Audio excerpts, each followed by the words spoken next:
so we just touched down for part 2 of our US road trip now, and we've landed in New Orleans, Louisiana. So we're here at the Neil Armstrong Airport. We've got a week planned over here, doing all the local sights and sounds. Got voodoo tour going on, cemetery tours, paddleboat steamers. We're going to all those kind of haunts and some pretty interesting food destinations as well. So I'll take you guys along for the ride, and let's go have some fun. We've landed in New Orleans. We've gone to collect our car. Went for a mid-size SUV, and as you can see, it's a little bit bigger than our cars over in the UK. This was a mid-size. So if we'd gone for anything bigger than this, that would have been a little bit of an issue. It's getting quite late at this point. It's 6:30, and Bex has been up for 20 odd hours at this point. So we're gonna try and get back to the hotel, pick up some food along the way. Might go to Popeye's Chicken because it's freaking awesome, and we'll pick up tomorrow with some activities in New Orleans. Alright, so we've just made it into central New Orleans. We're down here in the French Quarter. We're heading to Jackson Square at the moment. We've just come along the riverfront. So they've got a couple of paddle boats there, playing tunes basically on the steam. So I'll put a little bit of a clip in of that now.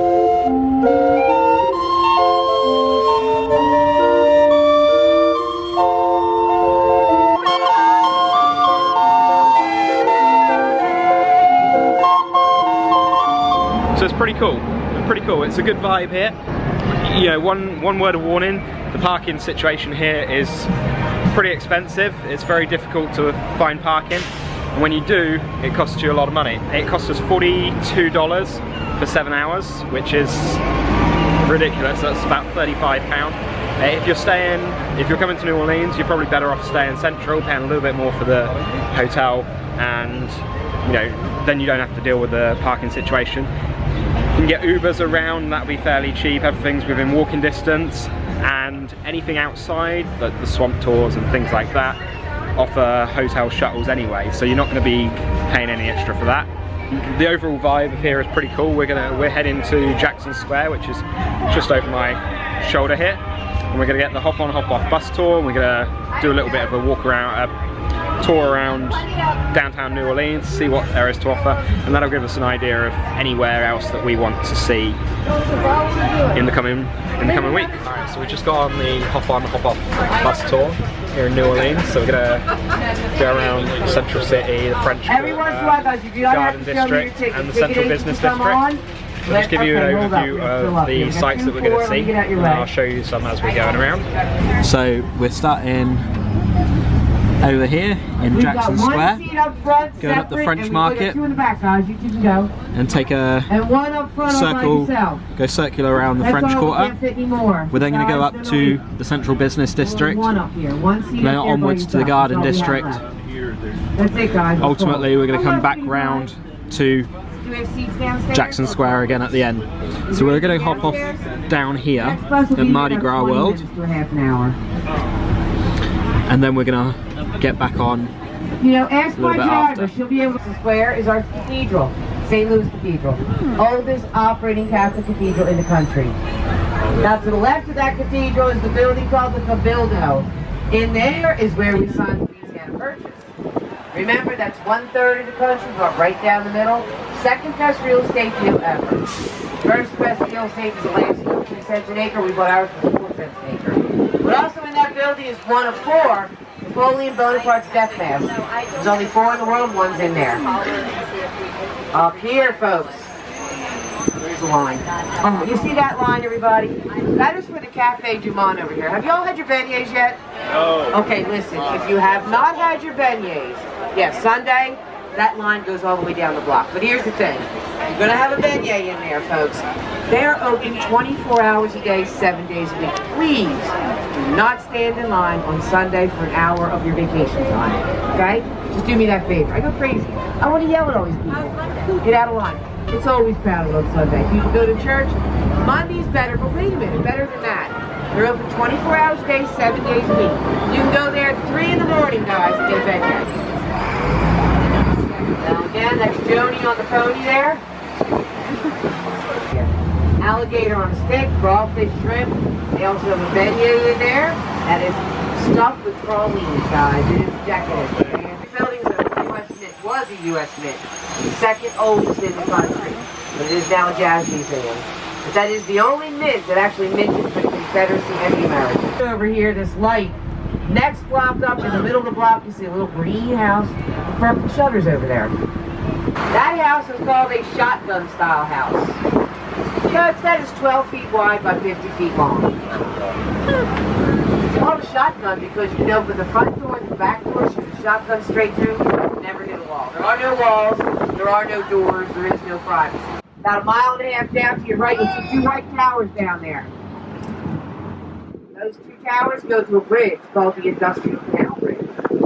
Now on the other side of that bridge is Ninth Ward.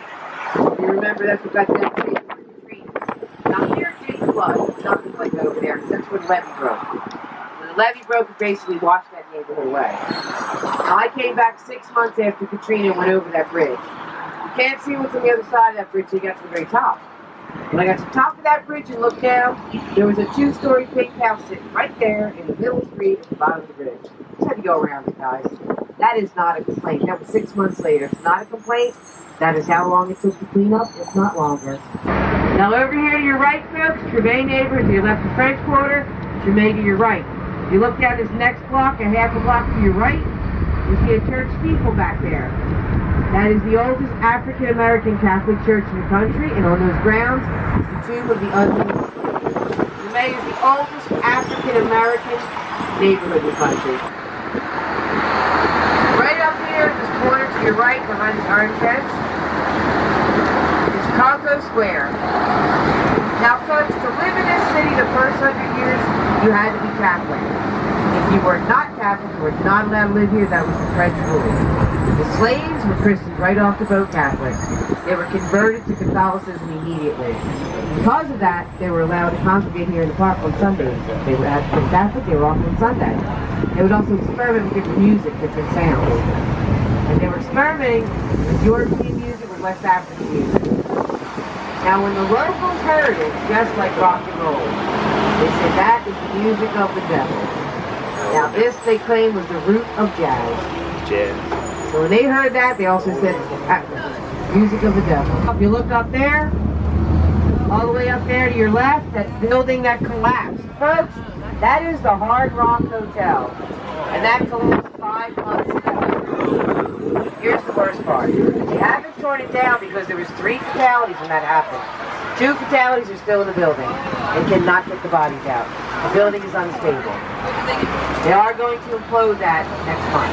Real quick, look at these family gyms. Many of them have what looks like a top drawer and a bottom drawer. You all see those? All right, we'll talk about that in a minute. And right up ahead of you on the right, you see that white pyramid? That's the tomb that belongs to Mr. Nicholas Gage. Now, every time I get this right here. Now, let's talk about that cemetery once again. Saw how small that was, right? We have more than 50,000 people buried in that cemetery. What? Now, how do we pull that off? Well, let's say you're one of those family tombs, right? You saw the family tomb with the top drawer and the bottom drawer. So your family owns one, and then you pass away, sir.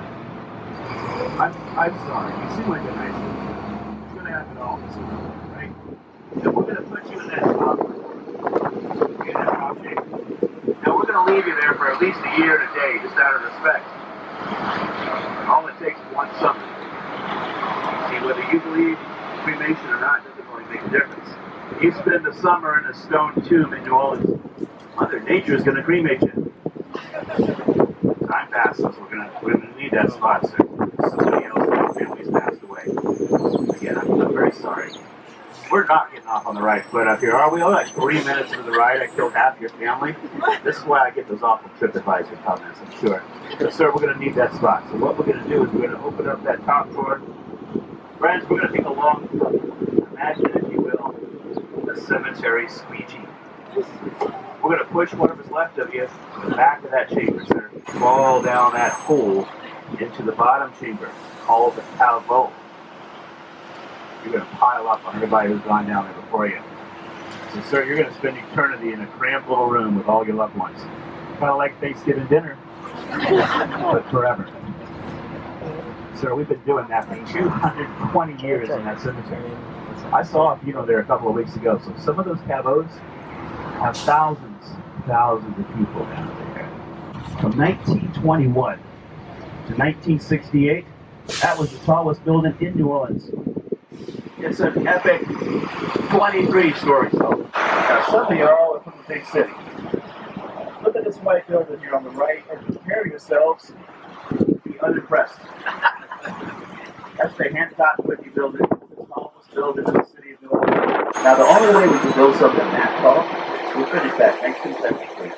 We take cement pylons, drive them down into the mud 250 feet, and build a foundation on top of that. But there's a limit to what we can do. This building was finished in 1973. That's almost 50 years ago, and we haven't done anything taller since then. And as you look around the city, you only see a handful of buildings even approaching that. It's extraordinarily expensive. And you know what? A lot of us are okay with that. Here we are, right in the middle of our financial sector. You can still look up and see the sunshine. Right up ahead of us on the left is the home of the world's greatest sports franchise. The New Orleans Saints, the Louisiana Superdome, now known as the Mercedes-Benz Superdome. Thing past that point, it was under several feet of water. And thousands of our folks walked up the street here to take shelter of the Superdome. And then right up in front of us on the left and the right, that's the airport. Now, y'all going to spend some time in the museum, and my friends here will back me up on this. Give yourself some time. This is not an all day. Last time I was here 3 days ago, more like all the time here. I was still here 9:30 a.m. to 5. Budget yourself some time. Right there to the left, there it is, that little Higgins building. We're just talking about. Now that little boat, made out of mahogany and steel, would carry 36 soldiers with rifles and 60 pounds of gear apiece. And above the Higgins boat, there's 2 airplanes. You see the bigger of the 2? Who wants to guess where they got that from? They bought it on eBay. Yeah, true story. It was used in World War II, and after the war, it was used by a couple civilian companies, and at the end of all that, it was in the backyard. Right in front of us is the Higgins Hotel. We have so many people who come down here just for the museum. They opened this hotel about 4 months ago. This was very expensive. The American Horror Story Stand. Walk 2 blocks to your right, look across the street. You'll see the Faulkner Mansion. You're going to call it the Covenants. It's the largest house in the garden. Now, on the TV show, that's where Madame Bovary didn't live anywhere near here. She was a French Creole lady. She lived down in the French. She would not be living up here with these obnoxious Americans. But while you're down in the French Quarter, Google it. You can find her actual home down there as well.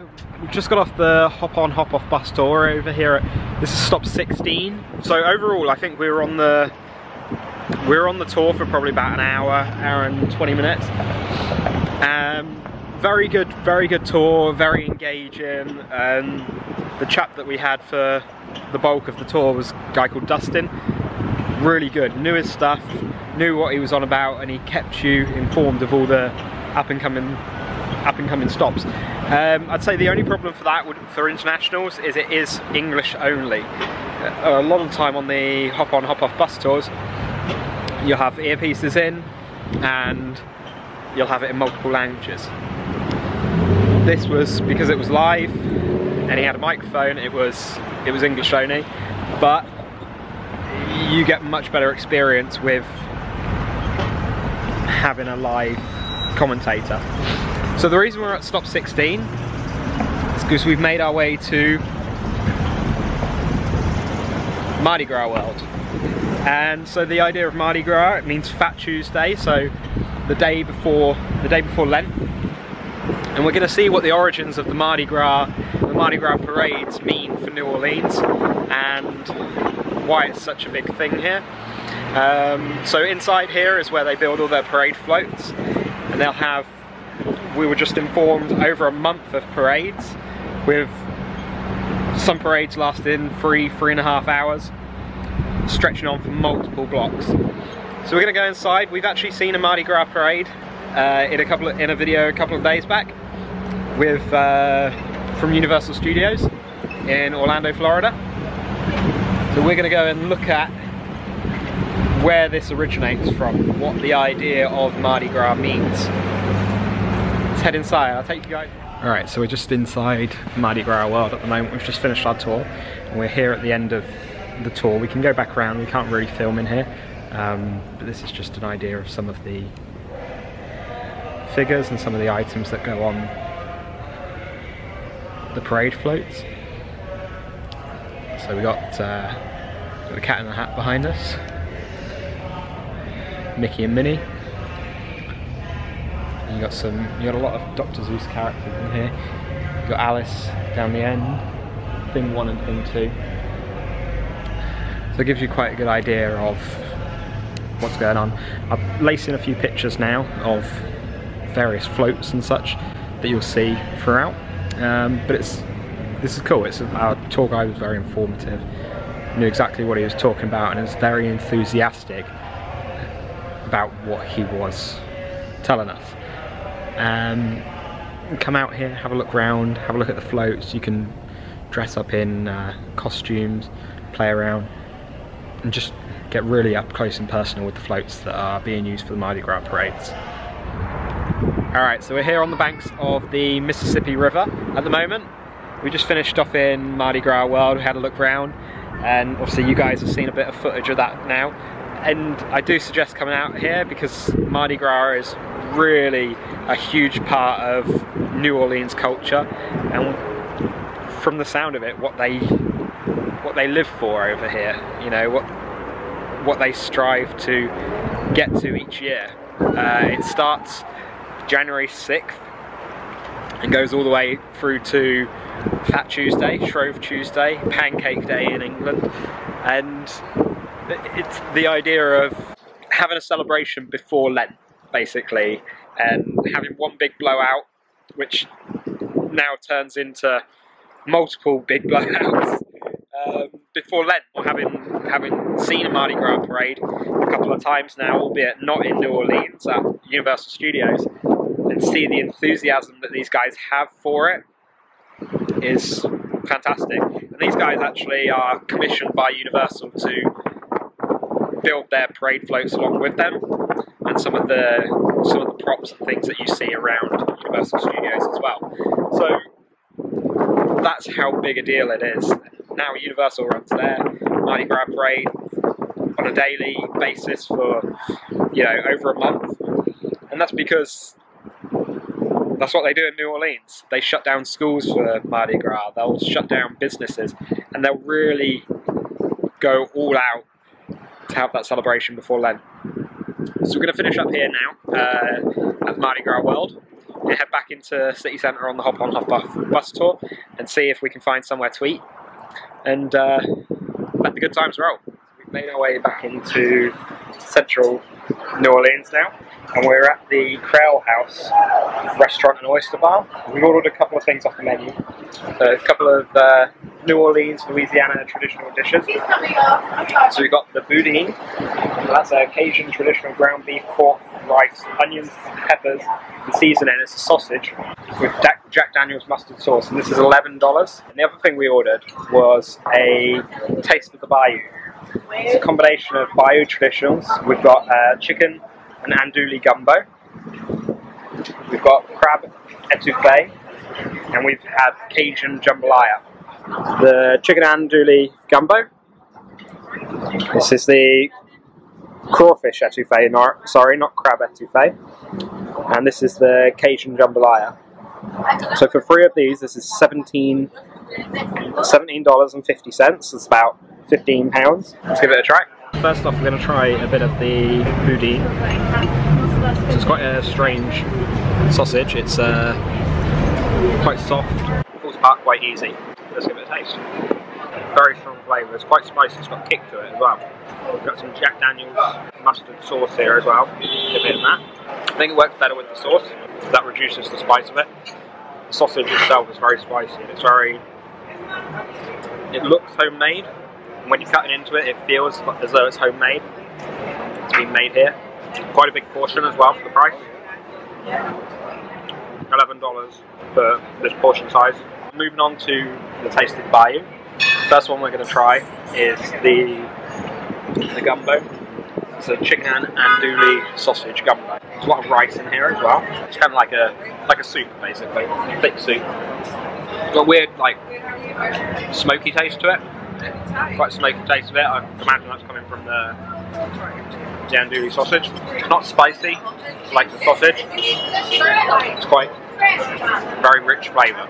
It's got spring onions inside, lots of seasoning, and quite big chunks of meat as well. We got quite a large chunk of meat there. Pretty good. Now we're going to move on to the crawfish etouffee. I'm not a big fish person, so we'll give that a try. Try and get a big chunk there. Yeah, very fishy, obviously. Again, it's got a good flavour. It's got a good flavour. It's got feels like a tomato-y kind of flavour to it. Again, lots of rice, spring onions in there, and again, big chunks of crawfish in there. So I think pretty good. So we're going to move on to the jambalaya. And this is the Cajun jambalaya. So this will be spicy, full-on flavours, blackened rice as well.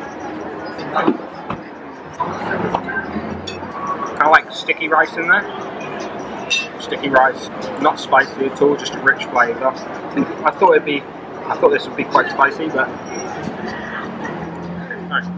no, very nice, very good flavour. As I said, this set us back $17.50. I think for a good selection of food to share between two people, it works out quite well. So we've also ordered a couple of drinks. The first one that I've ordered is a voodoo doll, and this is Malibu black rum, banana liqueur, blue curacao, apologies if I pronounced it wrong, pineapple juice, orange juice, and sweet and sour. Let's give this one a taste. Strong on the alcohol, that's for sure. Some taste of banana in there, and the pineapple juice, that mixes quite well together. They're both quite exotic-y flavours. They work quite well together. So these are $11 each. Sorry, mine's $11. The voodoo doll, the Effin' on the Beach, and that contains Effin' vodka, peach schnapps, cranberry juice, and orange juice. And this one sets to about $12. So that's a lot more of a citrusy, kind of tastes like Archers, like peach Archers, I'd say. I prefer the voodoo doll one. I think the look of the Effin' on the Beach is pretty cool. The colour of it, and it's quite a big portion for the price. We're city centre, really, so price-wise, I think we've done very well. And the selection that we've got, it gives us a good selection of the local cuisine. This free selection for $17.50. I don't think you can go wrong at that price. I think that's really good. Food's cooked really well, in my opinion. I think the portion size is enough for two. What we've ordered is enough for two people, easily. And it's not enough that it's not gonna be too much for you. I think it's the perfect level, the perfect portion size for you. So yeah, come check it out. It's the Creole House, and we're on Canal Street in New Orleans. We just finished off in the Creole House, which is just over the road. The food itself was really nice. It was a good introduction to New Orleans, Louisiana-inspired cuisine. Wasn't really expensive considering where we are. We're city centre. You know, we're half a mile away from the French Quarter. The service was awful though. The service probably couldn't have been worse. People not being attentive. We asked for the bill, and the person we actually asked for the bill effectively said no to getting our bill because he wasn't our server, and that would be completely unheard of in the UK. In the UK, regardless of who you ask, ultimately because they're being paid an hourly wage and their tips are a bonus on top of that, they'll go and get your bill for you, your check, whatever, or they'll ask their colleague to do it, who is your server. There will never be no, because ultimately the attitude is the customer is always right in the UK. Seemingly here in New Orleans, that's completely far from the truth. Like I said though, the food was good. So if you can get over the fact of the service, then you'll be very happy with the food that you're having. I think overall, you know, it was a good introduction to the cuisine. It was some good tastings that we had there. But I think both of us were very much put off by the level of service that we received. Right, so we just got back here to our hotel, the Federal City Inns and Suites. Pretty cool day we've had. So we did a hop on, hop off bus tour around New Orleans, the business district and the garden district as well. Saw a couple of things and they spoke in a lot of detail about the history, what little history some of the places have, you know, some of the newer buildings, why they've not got many skyscrapers and things like that. And it was just a really interesting tour that we had. After that, we went to Mardi Gras World and saw all of the parade floats, and we got a history lesson on why they celebrate Mardi Gras, what it means, and why it's such a big deal, basically. Finished that, we got back on the hop on, hop off bus tour, and we went back into the French Quarter, into Canal Street. We had some food, we had some nice local cuisine, and we picked us up some beignets as well, which is a New Orleans, a Louisiana delicacy. They're little fried cakes basically with ice and sugar on them, and we've got some fudge and things like that. So we've come back here, we're just gonna have a very chill evening for tonight and crack on tomorrow with some more adventures. So that's been it for today. Thanks very much for watching. Hit the like and subscribe button and hit the bell icon to be notified when we post a new video. We'll see you on the other side.